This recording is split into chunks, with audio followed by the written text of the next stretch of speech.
Let's get started with today's session. If you see yesterday's session, let's take a quick recap. So we have discussed about spot instances. As we discussed, spot instances are less important when compared to on-demand instances. Why? Because spot instances can be terminated at any given point of time with a smaller notice. So they recommend not to keep any data related or database things into the spot instances, because you lose your instance at any point of time when the on-demand is increased in AWS data center. So there is no data guarantee, and in spot instance we have seen three types, like three models, not exactly three types, three models.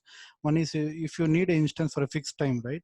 Say for example 6 hours, AWS will provide the spot instance, and for the 6 hours you will be not able to you can use your missions. After 6 hours it will get terminate. The second model is like we request as many servers as needed. Say for example, if you need 100 servers, so you can request those many servers, and you will get from a spot fleet. So you will have some group of devices with some instance types. From those instance types, those devices will be allocated and you will be able to use. And other things are you can request a server and they will give just 2 minutes of termination notice, and you can the emissions will be terminated within 2 minutes when on demand is increased. So these are three types of spot instances. One. And when you come to reserve instances, so reserve instance either you can purchase for 1 year or you can purchase for 3 years, or you have different options. The cost varies based on the variable factors, like is it a convertible or a standard based on the operating system, or based on payment method, like if you pay all upfront, so your the cost will be reduced, right? So these are the different factors which are considered for reserved instances. And third, also we have seen capacity reservations. In capacity reservations, so you can say, for example, if you are having if you know that you are getting a fixed project, say for example, you need some specific type of device like M3.large. So M3.large is in a huge demand, right? Especially in US regions like North Virginia or Ohio regions. So that time you can reserve those instances and keep those instances for your project use. Once you reserve the instances, you will be charged for that. Even though you don't use the instance, if you don't spin up the instance and start using it, you will be charged for that, because that instance is completely allocated for you. So these are the three types where you can see save some cost for EC2. And we have seen metadata. Yesterday it didn't work because we were having a space in between like this. So that's the reason. Soon after the lab it started working, so that's why I emailed to you guys. Okay, now let's see this today when we spin up a Linux instance. So today's lab, let's discuss about EBS volumes, or you can say volumes.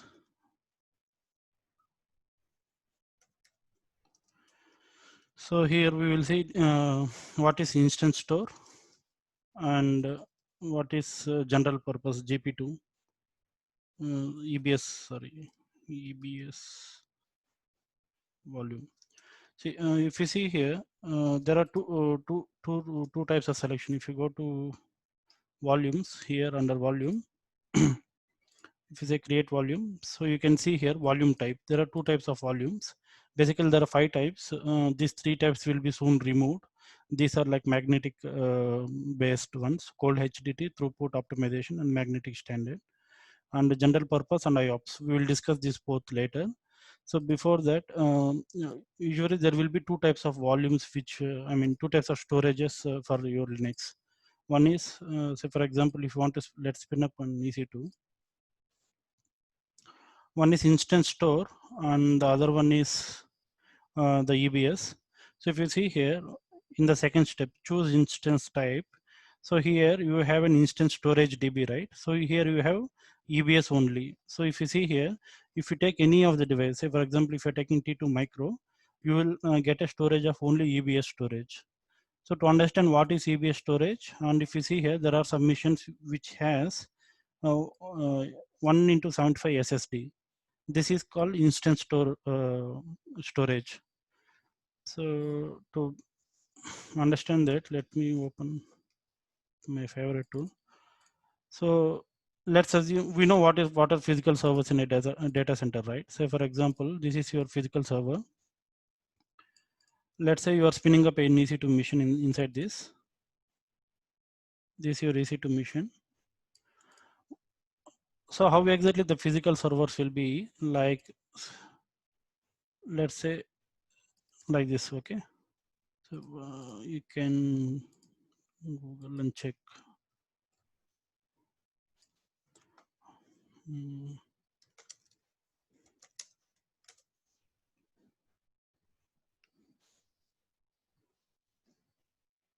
If you see here, this is one of the example of a server. The ports what you see here are the hard drive ports. So these are hard drive ports. This is nothing but your instance store memory. So you, for every physical server, you will have an instance storage like this. This is the instance storage memory. Okay.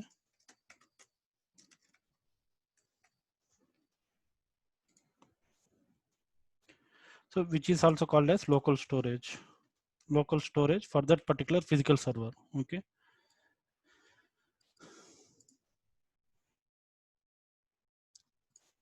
Yeah.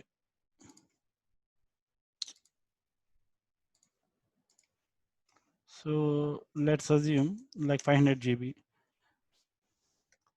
So we are not sure how much storage will be there in this physical server because AWS is not going to tell us how much storage will be there for each physical server, right?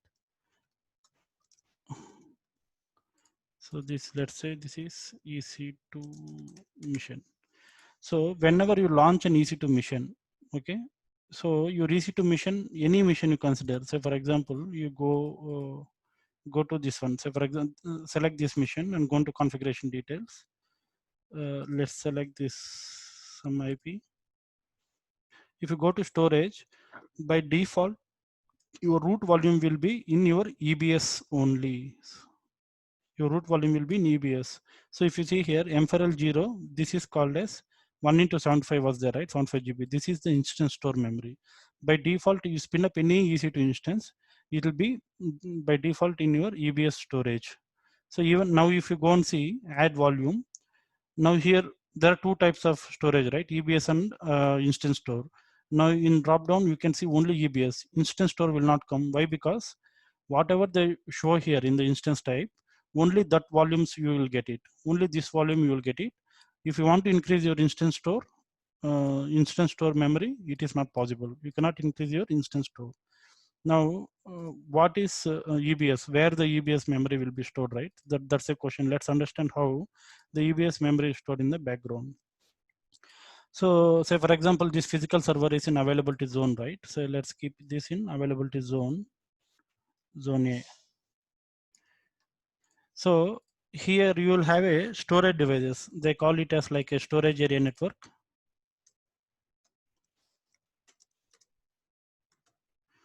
Or sometimes they call this as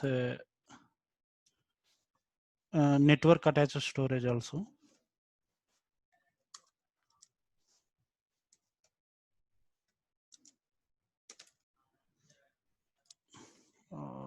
Storage area network. Okay, so here you will have storage area network. So here you can spin up your EBS volumes. So EBS volumes, okay. So here the storage area network will be divided into blocks, okay. So now here you can come and ask for any particular EBS volume block and you can give how much size you want. Say for example, if you want 5 GB, so the block of 5 GB will created and this will be attached to your EC2 mission. So there are few instances. So for example, we select T2 micro, right? T2 micro doesn't have instant store message. Instant store, it has only EBS. So that time your memory, which is, I mean, your storage, which is required for this EC2 will be taken from this EBS volume. Means this will be a separate, this is not, this EBS volume will be not attached to physical server at all. So this, whatever the memory which is there in physical server, it is called as instant store. Okay. So any questions here?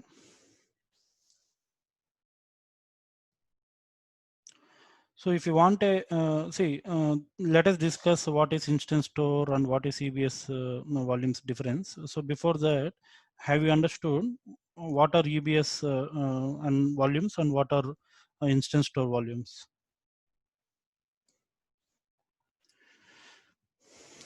Okay. Now let us see what are the major differences between instance store and EBS volumes. Okay. So in instance store, the data is temporary. Means what does that mean? Say for example, you have a EC2 machine. Okay. In your EC2 machine, if you're storing something in this particular data, if you stop the machine and restart the machine, the data will be gone. That is like user app data will be there, right? So whatever is the data you store inside this instance store for a EC2, and if you attach this one, right? So for example, if you take this mission m5.ad.xlarge, right? So if you take this mission and you'll by default you'll get 75 GB of SSD. Now this mission, so for this mission you will have 75 GB here, 75 GB allocated. So whatever you keep inside this 75 GB drive or partition, so this is temporary data. The data is not permanent. If you stop the data instance and start the instance, the data will be gone. We will see then why we need to instance. Even the data is not permanent. Then what is the use of this one? Let's see and discuss later. And EBS is permanent. The data what you store here is permanent.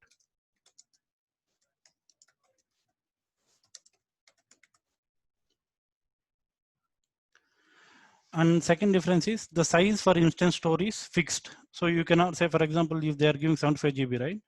So if you want to increase this size, if you go to add storage, so you cannot, you will not see one more instance store. You can see only EBS. So EBS, you can add any as many number of as EBS volumes you want, because these EBS volumes will be allocated from this storage area network, right? So in storage area network, they have created specific volumes and which is available for the user to use. So say for example, if you reserve for 10 GB, you need to pay for this 10 GB and you can attach this 10 GB to your EC2 machine and mount it, so that you can, your EC2 machine will have total of 15 GB. Like this you can get the data incremental, but here in instance store, whatever you by default you take with system, you cannot increase. Okay, so data is permanent. So here so at max how much EBS volume is like around 16 TB you can allocate. Minimum is 1 GB, 1 GB or 2 GB, I'm not sure. 1 GB, I guess. Maximum is 16 TB.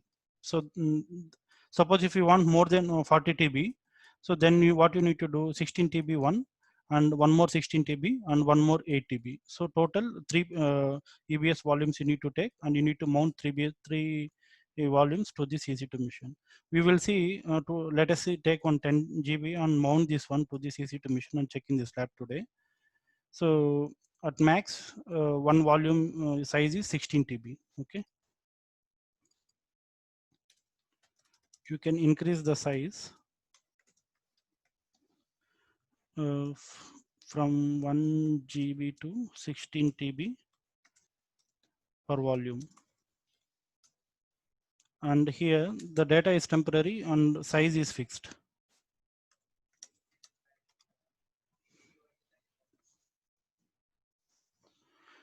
So in this instance store, right?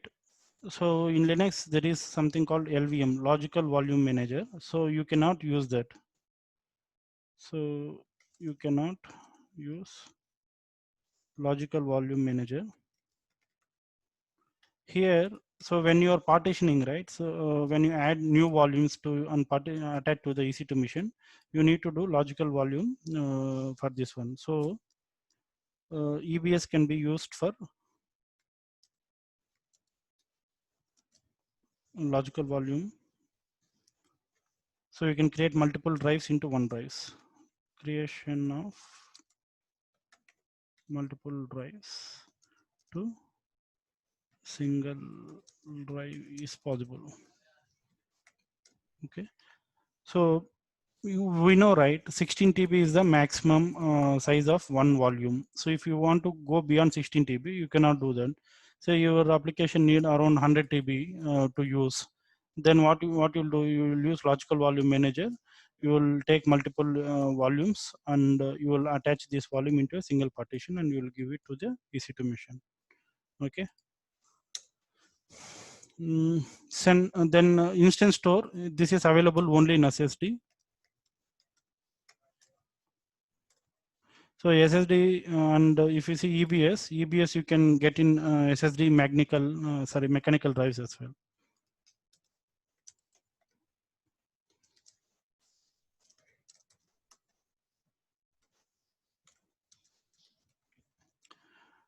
What is the difference between SSD and mechanical drives is, earlier SSD is a bit costly earlier days, because that's why people were preferring mechanical drives.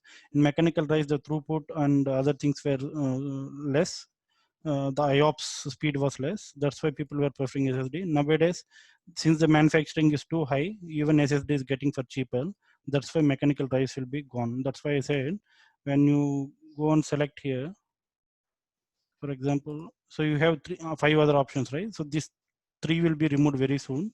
So now only the GP2 and IO1 will be used, which is based on SSD. Okay.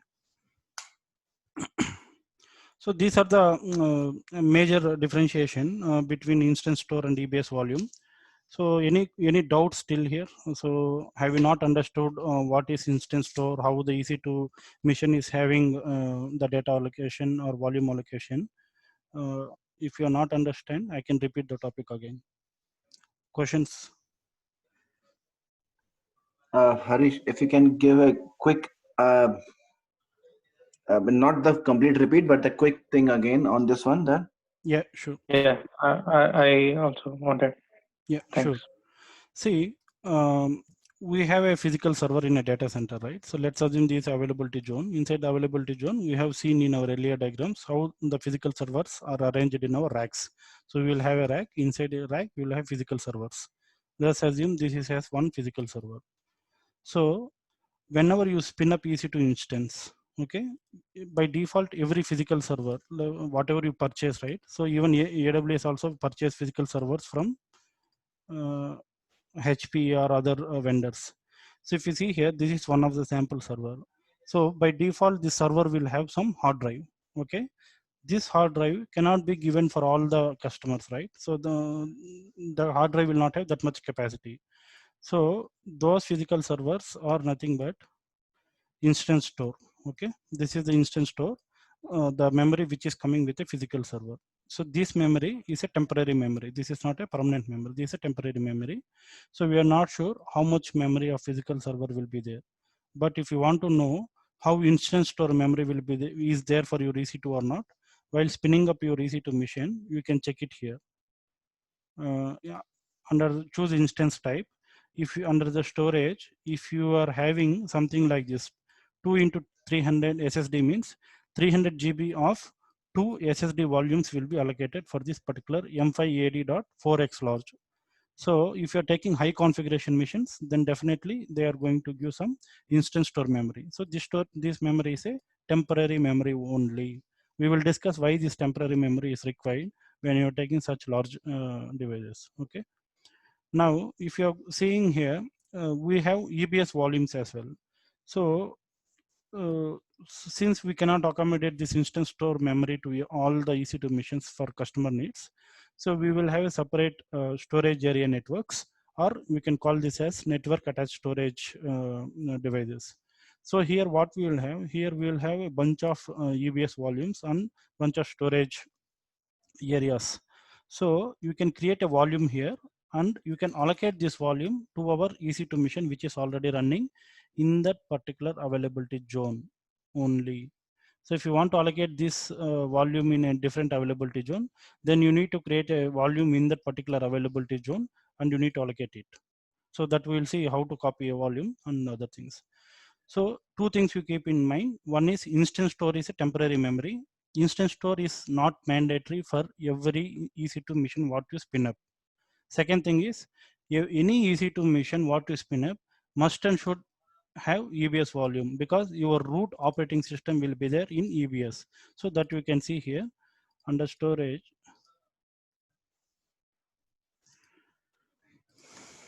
So add storage. So if you see here, you have selected only instance store 1, but also root is there. By default, root will be there 8 GB. So you cannot reduce the root storage whatever you have already obtained, but you can increase this one. How you can increase? Either you can increase here by click and add new volume, or we will see we have a separate option in EC2 to add create volumes and attach that volumes to EC2 machines. So that is how the instance store and EBS volumes data are available for EC2 machines. Clear here? Yeah, Yes, sir. Harish, one doubt. Yep. This instance storage can be considered as a RAM kind of thing? No. So instance store is not a RAM. So RAM is something like a temporary memory, right? So you will get a RAM here. Yeah. So RAM is different here. So if you see here, you will get, sorry, go to instance time. So this is RAM. The memory what you get is here is a RAM. But instance store is a hard memory. This, see, you have applications like either Windows, right? If you go for Windows, yeah. So if you go for Windows, you will have a virtual memory. Or if you go to Linux, you will have temp file systems, or you can also swap. So these are temporary memory areas. Like in Windows, Okay. recent Windows 10 areas, you have app data as well, right? If you go to C drive, Yeah. app data will be there. In the app data, you will get it. So for example, you install any application, MySQL server. So you will have temp DB file created. Or you are working with a Maven tool, you will have .m2 file created. So these are folders which will be created to run that particular application. So it will store a cache memory will be there. Later when you stop the instance and start the instance, this will be refreshed to normal memory. That memory is called instance store. Okay. Okay. Got it. Thanks. Questions? Harish, when creating the instance, there you show that the minimum memory is 8 GB. Yep. So, and it is an input box there. So, means we can actually, so it allows to enter some any value there, right? See, by default, when you take EC2 mission, right? Let me close this one. So by default, when you take any EC2 mission, you will have a 8 GB of memory which you get for free. Yes. So that Yes. is included in our instance cost. Add storage. Uh-huh. So this is Yeah, included in. that's one. Suppose if you want to increase this limit, right, to 20 GB, remaining 12 Mhm. GB you will be charged. So by default 8 GB will be there. Now if you click on new volume, so here you can add. So for example, if you want to add 1 TB, you can click on 100 like, and you can get like this. Okay. We will discuss about this IOPS and why GP2 and IOPS, how these are differentiated. After let us see a lab to create EC2 mission attach the EBS. So now there are Okay. two ways you can attach EBS volumes. One is while creating instance, you can attach EBS volumes here, how many you want. Otherwise, suppose if your instance is already created, let's go and select our T2 micro. See, for small devices and all, you will not have instance store. So I cannot show you that instance to spinning up. If I spin up this m5.adf large, I cannot open this in FreeTire account. So I'll just show here how to attach this one. But just keep in mind that this an important question for interview as well. Can you store a permanent data in instance store? This will be the question asked. So just to test your knowledge, how whether you know really whether AWS how is organizing the storage or not. So you just tell that instance store is a temporary memory only. You cannot keep any permanent data inside the instance store. Okay. So if you want to keep something permanent, you can keep in EBS volumes. Okay. Now let us select T2 micro and select public subnet. IP is enabled. Placement groups. Share host. Yeah. Let us give.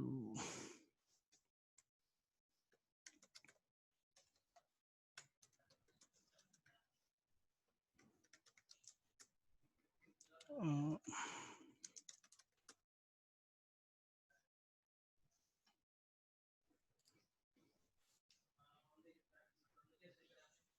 storage machine. So now let us create the instance, EC2 instance with the default whatever the volume we are getting. So before this, let us let me take a duplicate of this.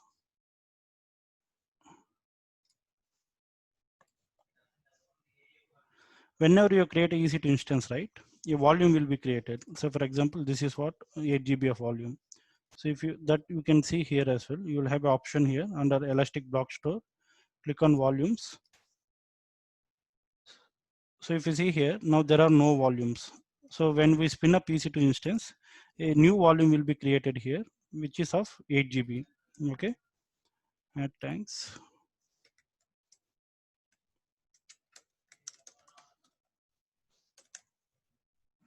So go to configuration group, go to security, select your security group, launch.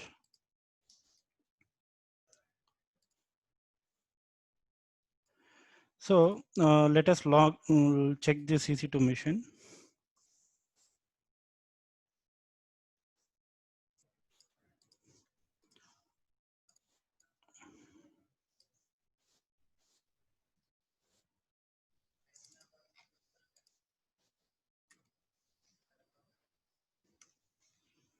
So let's log into this EC2 machine. Any idea why it's refusing? Because the machine is not yet ready. Yeah. Let's restart the session. Yeah. So root.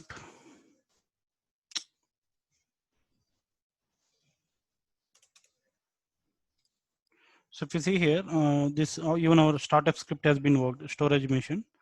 Let me change this color.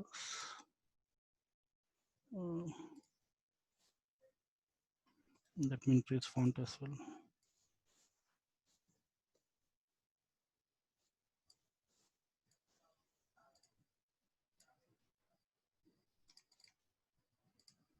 Yeah, better now. So LSBLK. So if you type this machine, you can see what are the partitions available in your machine. So by default now 8 GB of the machine is there. So which is a disk of 8 GB and partition also is happened for 8 GB. Now let us say your application got requirement for another 10 GB. Now if you want to add new volumes, as I told, right, whenever you spin up a EC2 machine, for this 8 GB volume is there. If you go and check under volumes, that 8 GB will be created here. Earlier it was empty. Now if you see here, this 8 GB is created and it is in use. Means it's already allocated to this particular attachment. Now let us do one thing. Let us create a volume here. So let's discuss this GP2. What is this GP2 IO1 later? And the other three you can ignore. They will be removing very soon from AWS. And if you see, forget about this size. Let us keep 10 GB now. So on top of this 8 GB, we want to attach 10 GB storage onto partition with this particular disk. Okay. So let's give 10 GB here, and IOPS and throughput we will discuss in later. Now we are selecting this in 2A because we have created our EC2 instance also in same availability zone. Suppose if you select in different availability zone, you cannot attach that to your EC2 machine. Okay. So let's give a name here. EC2 additional 10 GB.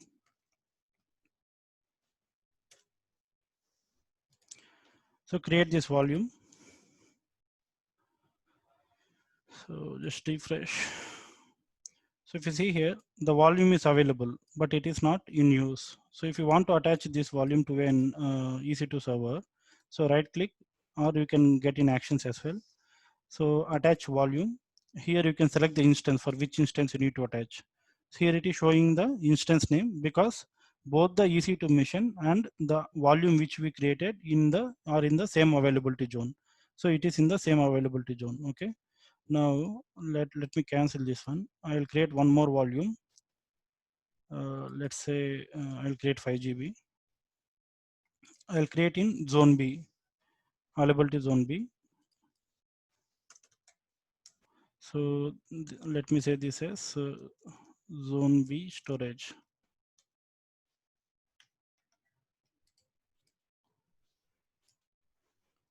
So just refresh. So come on. So now you got zone B storage. So if you want to, if you try to attach this storage, right? Here you are not getting no matching running or stopped instances were found in zone B, because as I told earlier, right? If you are creating a volume in the storage area network of particular zone, you can attach only that volumes which are related for that EC2 missions only. So both the EC2 mission and your storage should be in the same zone. Suppose you already had this one, if you want to migrate, right? Then you can copy this instance. So for example, you want to migrate this one. So you can create a snapshot. From the snapshot, you can copy. So we will see that later on creating snapshots in tomorrow's session. Okay.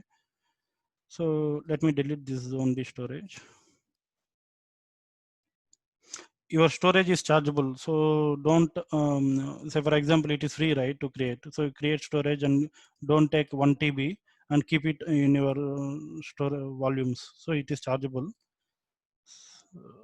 So now let us attach this 10 GB to this 8 GB mission. Okay. So total how much you should be there? 18 GB should be there after attaching to this volume.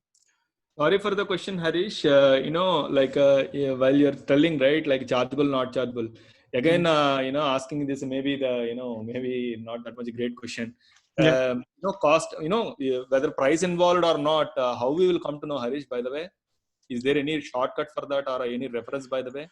See, shortcut is nothing like that, Chandan. See, for example, if you see here under EC2 dashboard, so key pairs are free, security groups are free, placement groups are free. Anything other than this are chargeable. See, you are reading a concept from the beginning, right? So, for example, you are taking any VPC. Let me. So, go to your VPC here.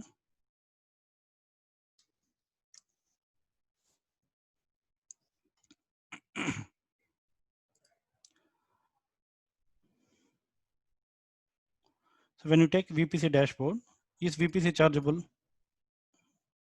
Okay. One second. Is VPC chargeable? No. Is subnet chargeable? No. Two tables chargeable? No. Then internet gateway chargeable? No. Egress internet gate chargeable? No. NAT gateway chargeable? Yes. So you need to make sure this should be always 0. And VPC peering chargeable? No, it is not chargeable. So you can make it the numbers. Network ACLs are chargeable? Not chargeable. Security groups not chargeable. Customer gateways? Yes, it is chargeable. So you mean to say, Harish, like whatever configurations, provisions, whatever we are doing, whatever AWS is providing, those are all for free of cost. Okay, yep. And we are utilizing and make use of those things, and the extra utilities or facilities, whatever they are providing, that's supposed to be like a cost oriented. I mean, price is involving in that. Correct. Where exactly it's specifically reserving for us, then it is going to be like chargeable, right? Correct. See, AWS allows you to create a lab, but if you're not using any infrastructure, let's say for example, you're not using Elastic IP, they're not charge you. But if you're reserving the IP, and if you're not allocating this IP to any EC2 mission, means AWS has some pool of IPs. Agree, they already purchased from internet, some pool of IPs. You are coming and acquiring these 5 IPs and keeping it for your own sake.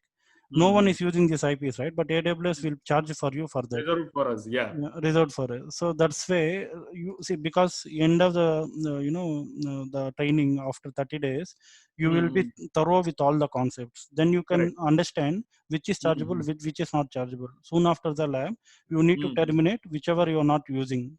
Okay. Definitely. So thank you so much, Harish. It makes sense actually. Like in a EC2 side also, you are mentioning that, right? Like the data, whatever storage we are mentioning according to our configuration. So simply allocation is going to happen, but we are not utilizing or utilizing also. That is going to be like chargeable. That's what you are telling, right? Correct. So Elastic IPs are chargeable, and endpoints, no, endpoints is not chargeable, right? For here, and yes, so that's all. In VPC, most of you are aware about the concepts, which is chargeable and which is not chargeable. And if you come to here for EC2, so key pairs, security groups, and placement groups, these 3 are free. So don't worry about these 3. And remaining anything, if you see the count, right, after the lab, make sure that you delete this. This should be 0. All the Fine. counts should be 0. Fine, Harish. Thanks so much. Yeah. So we were at yeah. So we were under volumes, right? So we once we attach this volume. So have you attached this one? So we have not. Let's attach this volume to our EC2 machine, which we spinned up right now, and this device root path attach. So once you click on attach, it should be in use. So it's already changed to in use, right? So now if you come to your EC2 machine and type lsblk, so if you see here, 8 GB is already there as a disk and it is already partitioned because it came with a root, and xvdf is there, right? This is something which we added now, 10 GB. But we need to do the partition for this one. If you add 10 GB, you cannot, your application will not know how to use this 10 GB. First of all, for that, what you need to do, you need to make partition. Then say, for example, in Windows machine, so your PC is there. Earlier, if you see, we had C drive, D drive, E drive, right? Like that, we need to make partition even in this particular disk, what you have created right now. Okay, let us do that now. So for that, we have 4 steps. So those who are aware about Linux, right? So you can check this logical volume manager. That's what here. So create a volume. So which we already done. Create a volume and attach to EC2 machine. So this both should be in same availability zone.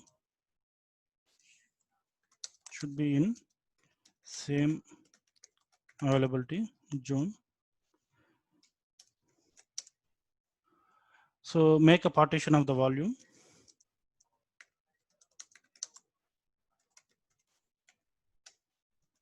So then after making the partition, you need to create a file system and attach a file system. Create a file system. Then after that, mount the volume to file system.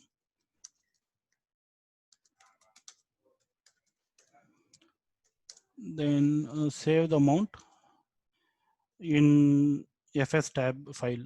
Otherwise, if you don't do this last step right, so even if you mount, if you create a partition like this, so if you create a partition like this and if you mount, the data what you kept inside this partition 10 GB will not be available after you stop and start the instance. So what you need to do is you need to save the details in FS tab file. So this file will contain all the details of storage, which are the storage devices allocated for this Linux machine. So this is not something related to AWS. This is related to Linux machine.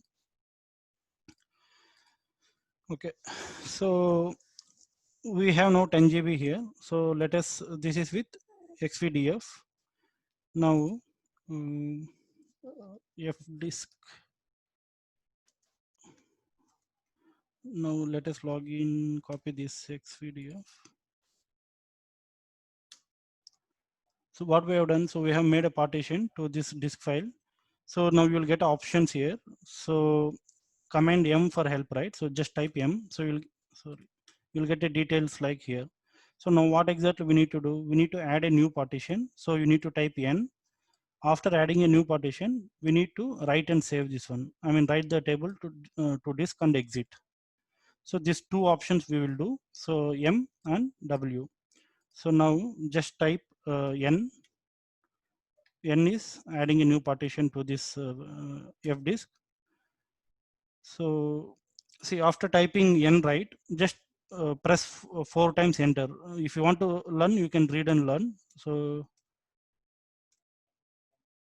yeah, so now you have created a new file system here. So after creating file system, you need to write and exit. So rewrite partition table syncing disk. So there is no error. The partition table is altered. So which means our this point is successful. So we had made a partition to the volume and it is completed. Now we need to create a file system, right? So to create a file system, so you can use in Linux like mkfs.extension 3 or 4. So 2 versions are there. Let me use version 3 and dev like xvdf. So before this, so let us see whether this partition has really happened or not. ls blk. So now if you see here, for our 10 GB, which we attached the volume, right? For that also the partition is happened. So now you need to create a file system. So mkfs with let us see extension 3 version and copy this. Export. Okay.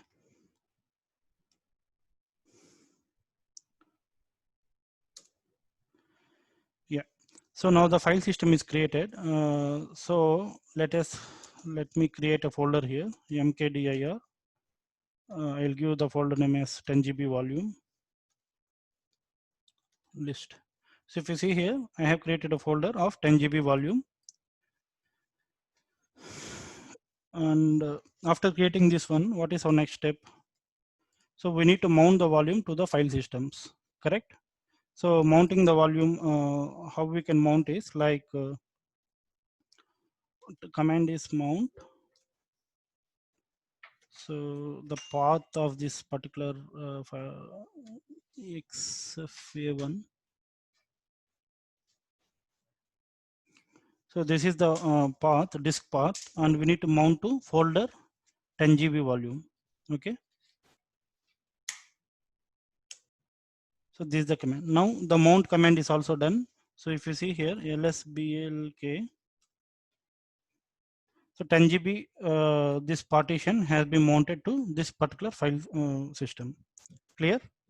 Now you can use these files, 10 GB file system to any for your application purpose. So for example, let me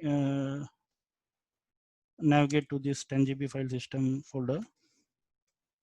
Let me create some files. Let's say test file. This is say so demo file to show the EBS volumes in EC2. Let me save this one. Okay. So let me create one more file.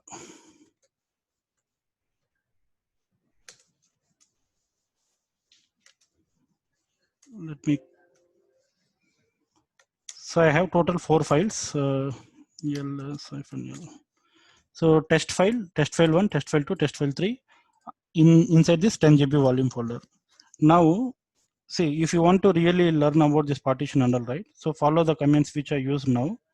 And now we have one more final step. I told we need to save the details in fstab file, right? If you don't save these details, whatever the files you created will be lost. If you restart the EC2 server, it will be lost.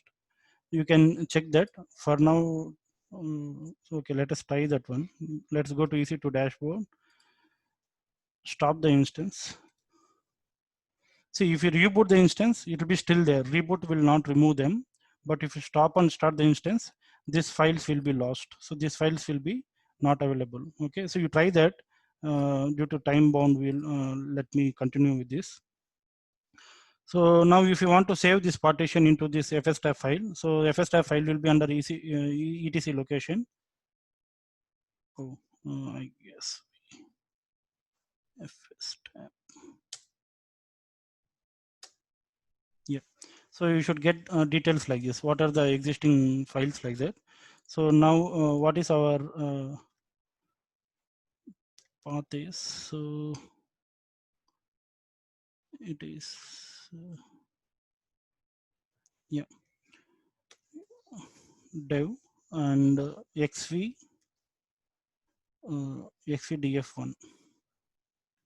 correct, right? xvdf1, yeah. So this is the partition what we had, and our folder name is 10 GB volume, right? So 10 GB volume is our folder name, and so we need this defaults 00. Yeah. So and with what extension we used is extension 3. I guess I missed that. ext. Yeah. So let me save this one.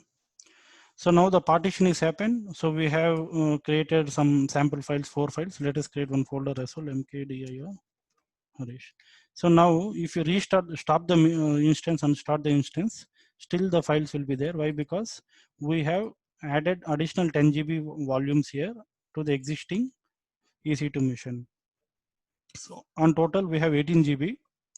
We made that 18 GB if you type lsblk. So now we can see total by 8 GB by default what we got when you spin up EC2 instance, and 10 GB now which we added as an additional volume. After adding the additional volume, what we have done, so we made a partition of this volume.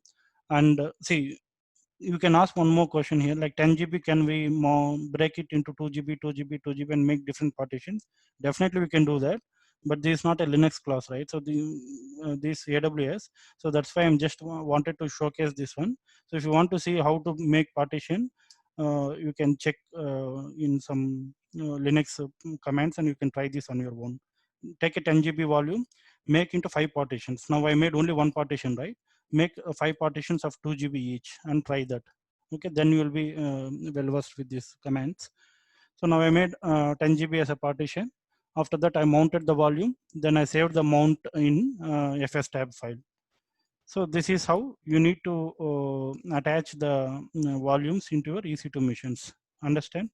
Any questions here before I stop the mission and let's restart this one? There is generally mounting concepts will come when we are logically attaching a external storage to Linux machines and all, right? Correct. So as far as the AWS is concerned, this EBS would be the external storage, like Correct. it is not attached to the machine. Yeah. So See, when I'm spinning up the machine, that time only if I give around 20 GB, yeah. like I don't need to do partition for that, is it? No, not required. So when by default when we spin up the machine, you have 8 GB, right? If you give 20 there, the partition will be happen for this and this. Instead of 8 here, 20 will be there. Now we have created additional partition just to showcase the lab for you guys. So I created additional partition method in a different volume and attach this volume in manually. If you are going for directly increasing the size during the partition itself, the root volume only you can increase. Okay. Yeah, got it. Thanks. Harish, Yep. earlier you mentioned that those 4 files that you created, the test files that you created, you mentioned that when you reboot, then those files will be lost.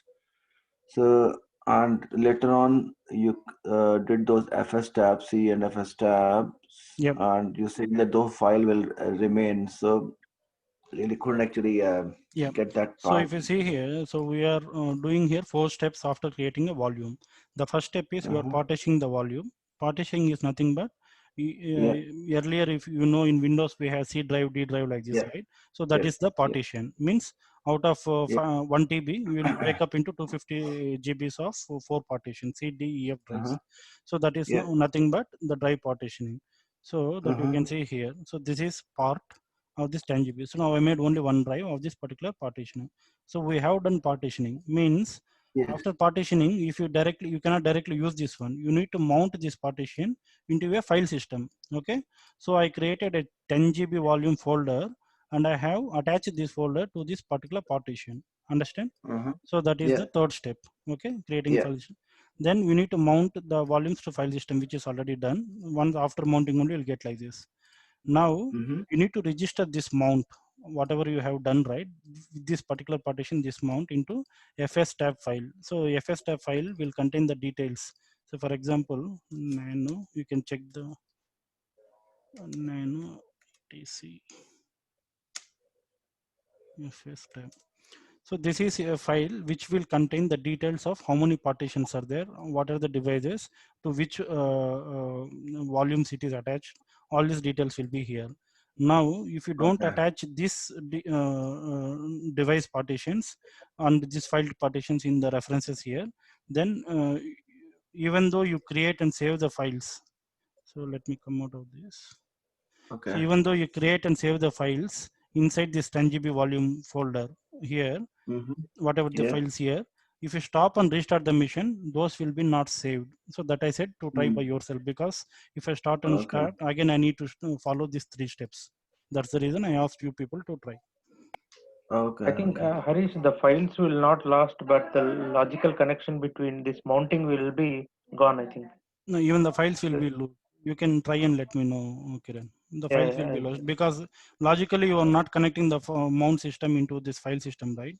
So the file system will be lost. You will not have the 10 GB folder itself. Okay, okay, okay. This I 10 will GB try. volume folder only will see, it will be not there. Okay. Yeah. So any questions before we go for next topic? No. Okay. Now let us see. Let us stop this EC2 server.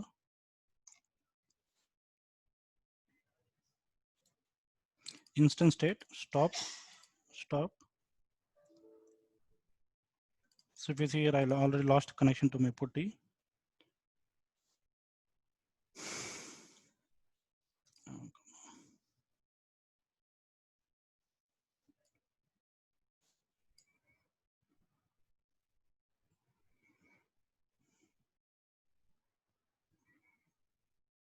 So today we'll try to complete the difference between GPS and IO1 as well, GP2 and IO1.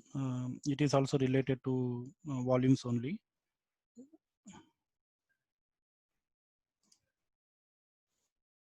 Okay, the instance is stopped now. So now let us start this instance again. Let me restart the session.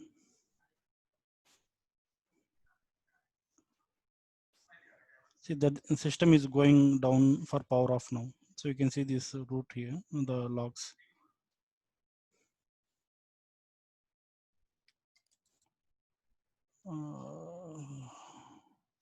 I'll duplicate the session.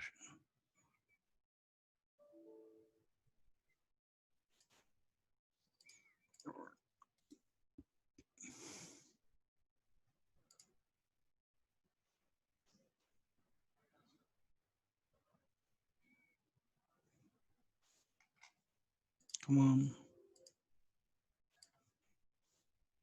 So reset terminal. So let's connect again.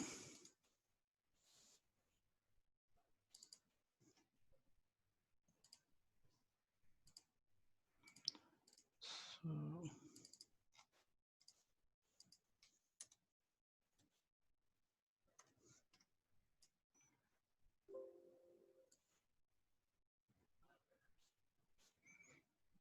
yeah.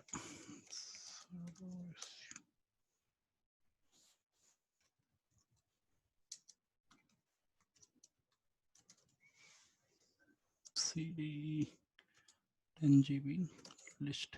So you can see here all the files are available here. We created one folder, Harish folder, and we have test file 1, 2, 3, and 4. All the files are available. If you want, you can open any file and check the data. So this is the file data. Clear? So try not giving this final step, fs tab step, and try only these 4 steps. Stop the instance, start. Then you will be not able to see all these files. Okay. So this is how you can mount an external storage to your EC2 instance. Now there are 2 options, right? While we creating the volume, so we have 5 options basically. So these 5 options, so ignore all these 3 options. These 3 options are something like which will run on magnetic devices. So even in our childhood we have learned that, right? Which is really in physics we have learned, which is related to a mechanical power and running in motion, it will be performance will be less. So AWS itself is officially announcing so not to use any of this, try to avoid using this one. SSD is the latest storage which everyone are trying to use. Guys, just give me a sec.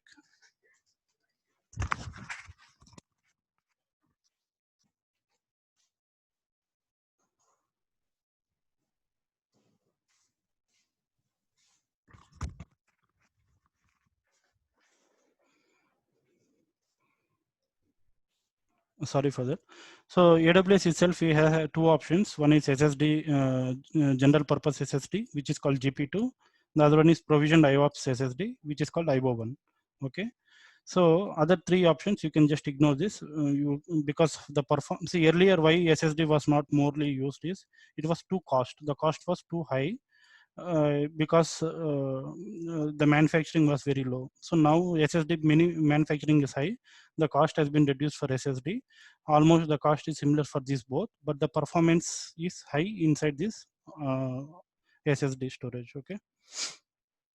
Now you can see here, how do you measure when you say SSD, GP2 or IO1, right? How do you measure the speed of anything? Like for example, let us consider a bike, right? How do you measure the speed of a bike? Either you measure with mileage or you measure with the CC, right? So for example, if you purchase any Royal Enfield bike, it is 350 cc or 500 cc, like that you measure. So that's its characteristic. Like how do you measure the characteristic of a volume? So for example, if it is GP2, general purpose, then for 1 GB, you will measure with IOPS. IOPS is nothing but input output per seconds, input output per second. So this is the measurement criteria for your volumes. Now when you say GP2, right? So GP2 minimum 1 GB you need to take it, and maximum up to 16 TB you can take it. If you see here, 16 TB is the maximum you can take from this GP2. And when you go for IOPS, right? Same, maximum is 16 TB, but minimum is 4 GB. Okay, that's only difference. And how do you measure IOPS, right? So here for one GB of IOPS, so for example, 1 GB of IOPS, it is around 3 IOPS. For 1 GB, it is 3 IOPS. So for example, if you take 2000 GB, it should be 6000 IOPS. So if you see here, 6000 IOPS will come. But here there is a condition.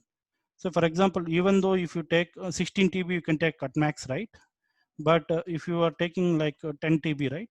10 TB means 10 into 3, which is 30,000 IOPS.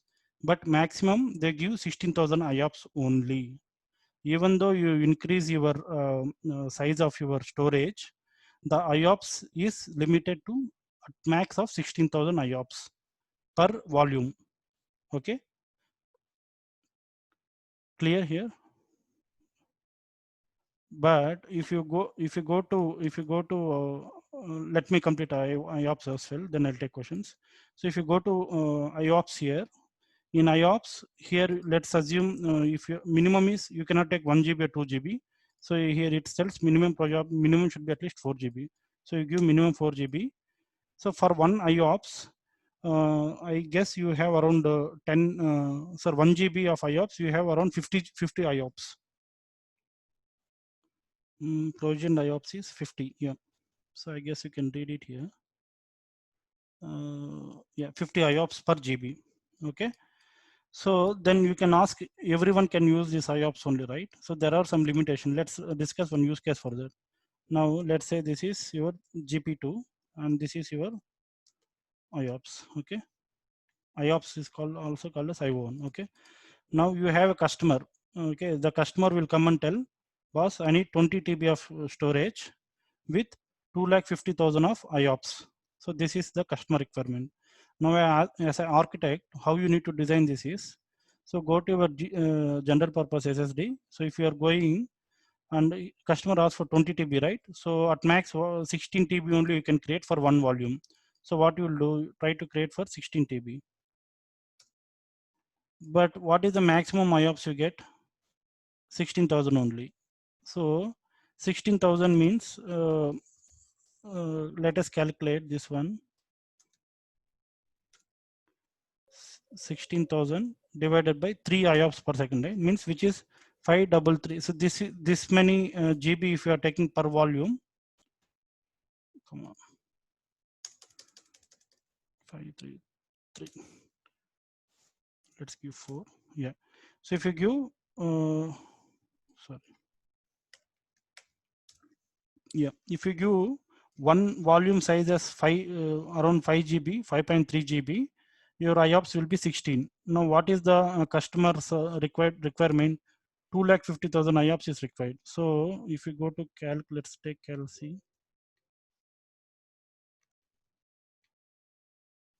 2,50,000 divided by, at max we can generate only 16,000 IOPS per in GP2.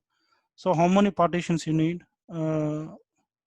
So you need around 15 partitions, 15.6 partitions. Each partition value is 5334. Means you are telling 83 TB is required around. If you divide this with 1024, around 81 TB of the partition is required. Means you are telling.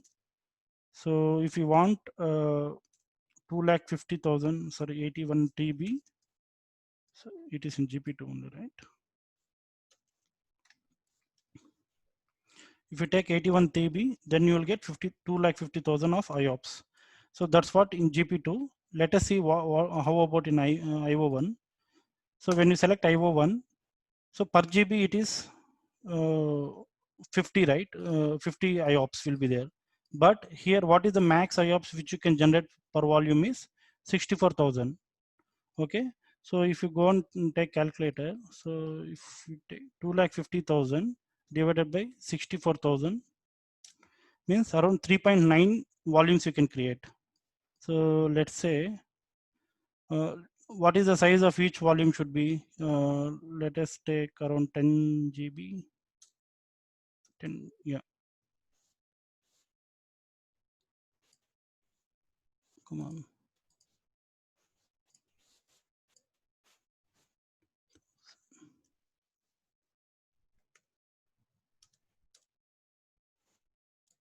So, okay, IOPS we can modify, right? So here we require 64,000 IOPS.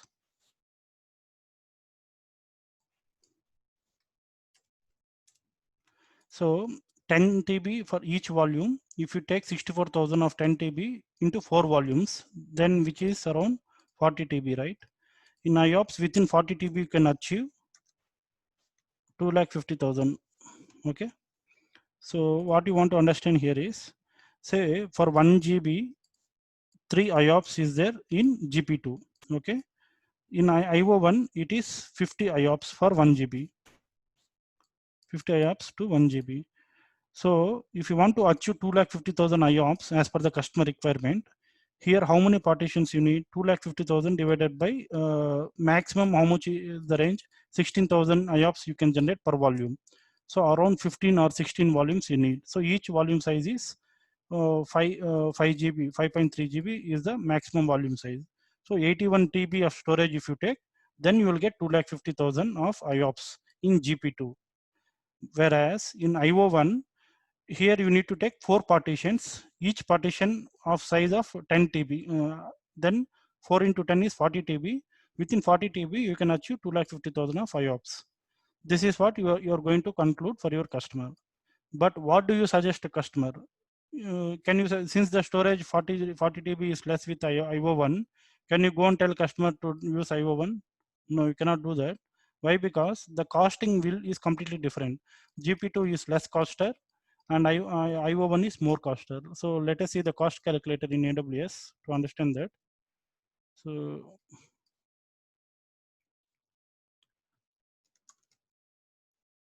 go to AWS calculator, simply monthly calculator you open.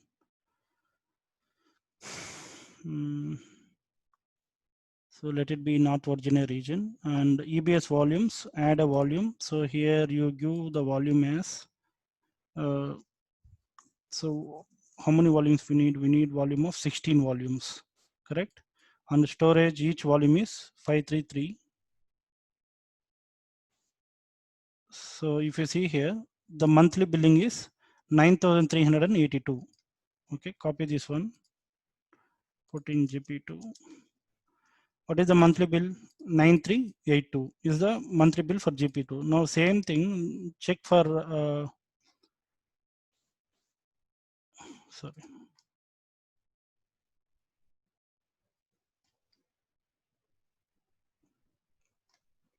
Check for IO1 as well. Select the volume type as IO1. So 4 volumes you need. Each volume size is 10 TB, and IOPS you need 250,000 IOPS.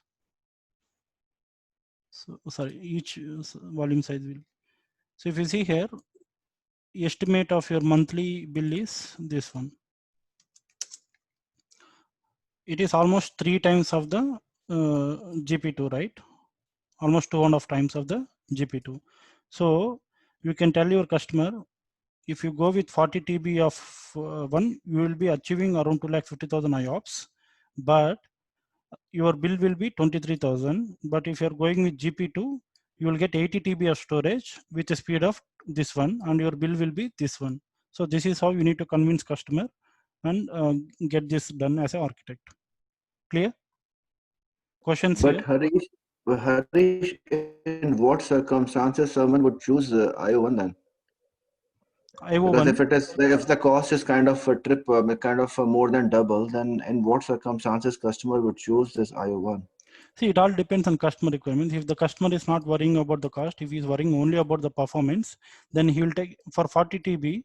You can even get more than 250,000.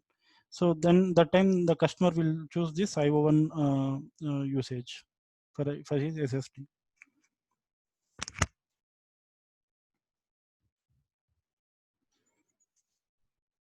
So based on the GB, right? So whatever the TB the customer is usage, say for example, by default, if the customer is taking 50 GB, so for 50 GB, what is IOP speed? 50 into 50, 50 for each second is, so around 2,500 is IOP speed. For example, I'm giving.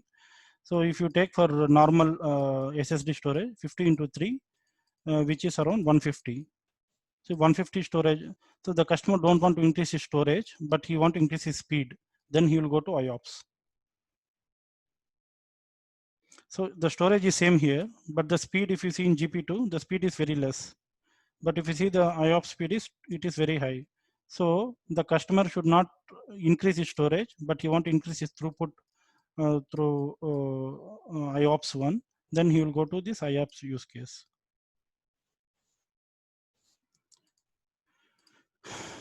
Questions?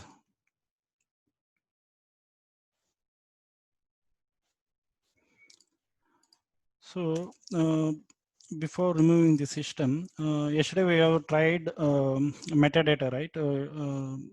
So we got an error because of space. Let's try that now.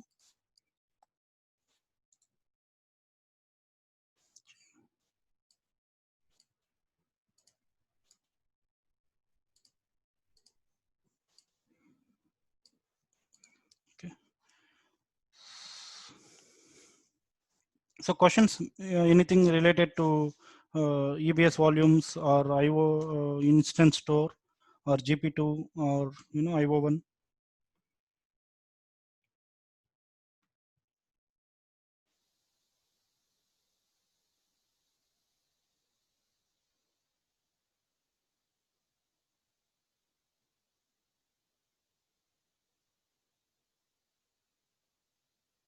Yeah. So okay, let us see this local variable storage. Yesterday we have seen this one, right? Endpoint. So that endpoint was not working. So clear. So what is the need for that one is first to understand everyone will not have access to AWS console, right? So very few people will have. So the other developers or the other DevOps integration, other engineers, if suppose if they want to see any information which is related to this EC2 instance, then if they have only access to this particular Linux machine and they don't have access to this console, if they want to see this other missions like private IP or some other anything which security group they are belonging to, then they use this particular endpoint, which is nothing but curl HTTP. So this is same, this IP address is same for all the instances, 169.254, 169.254. Okay, then latest metadata. IP is wrong. So, yeah, sorry.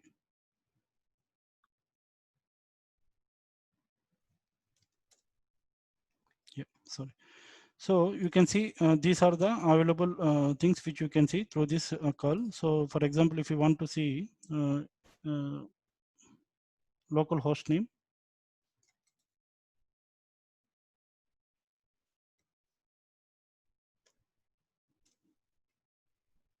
so this is your local host name. So similarly, if you want to see your external IP address,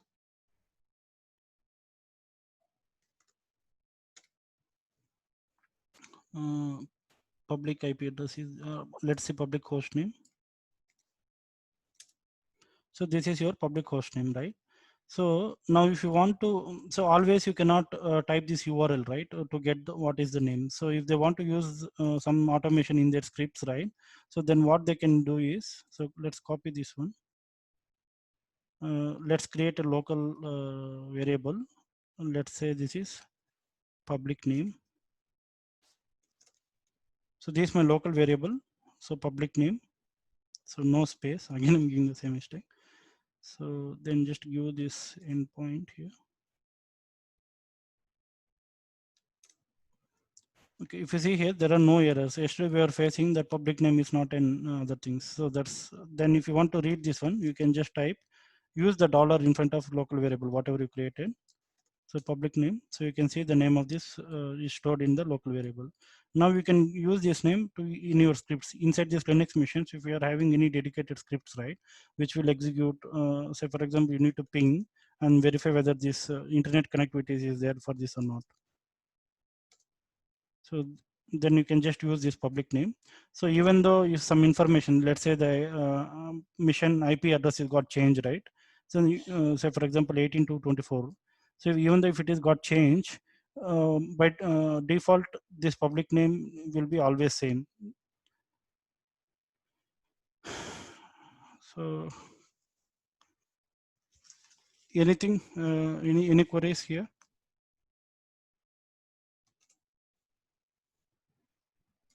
So startup script, anyone tried yesterday while launching EC2 missions? Have anyone given the startup script here and tried?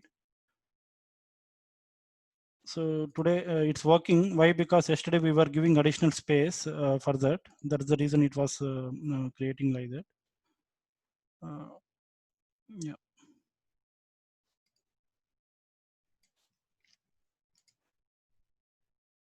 Any other questions, either in yesterday's session or in today's session?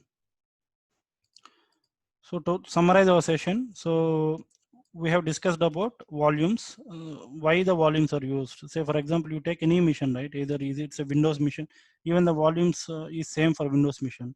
So spin up a EC2 mission, go to volumes. After creating volume, right click, attach it. But for Windows, how to create, you can just do the AWS documentation. You can directly create through user interface. So yeah, then instance type we discussed, spot requests we have done. Saving plans, this which is new. So I guess there are two saving plans here. Even I have never used this one. So let's click on this one. One is for your EC2 instances. The another one is for compute saving plans. So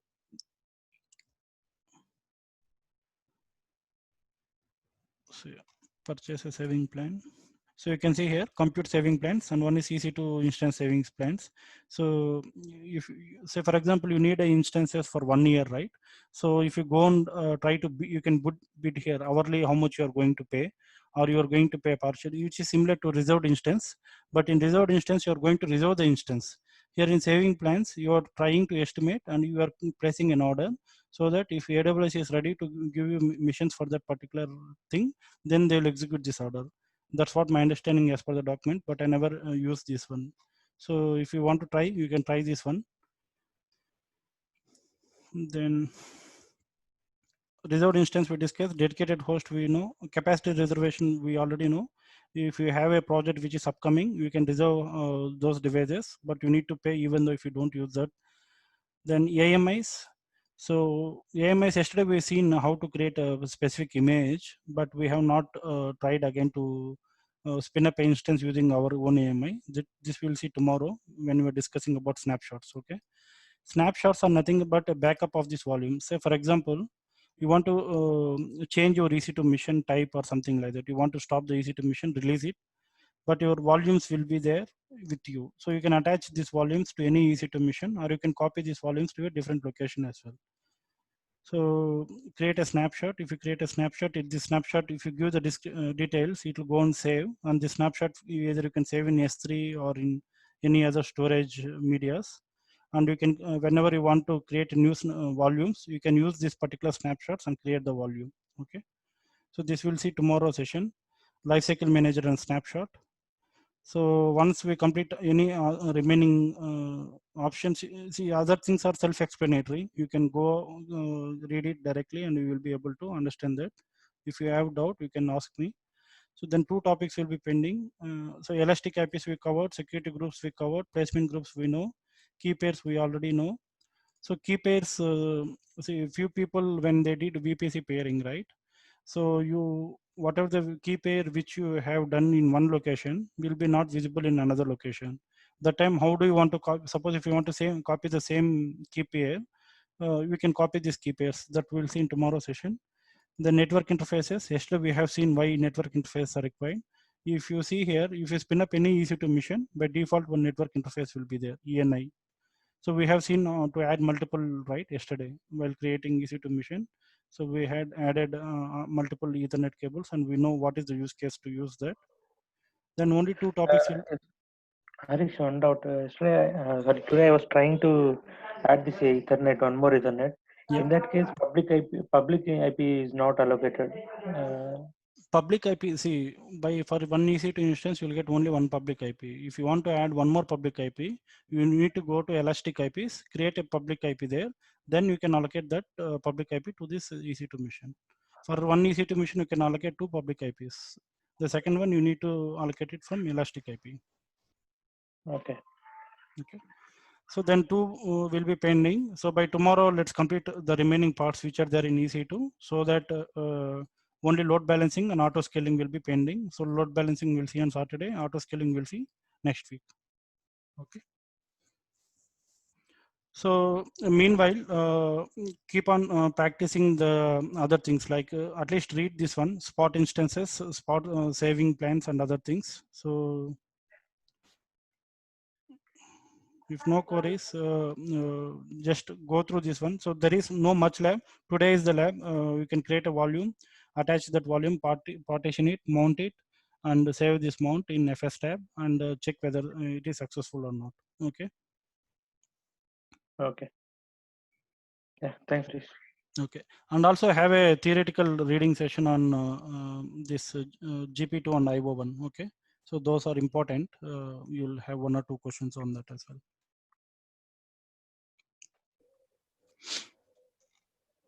Thanks, Harish.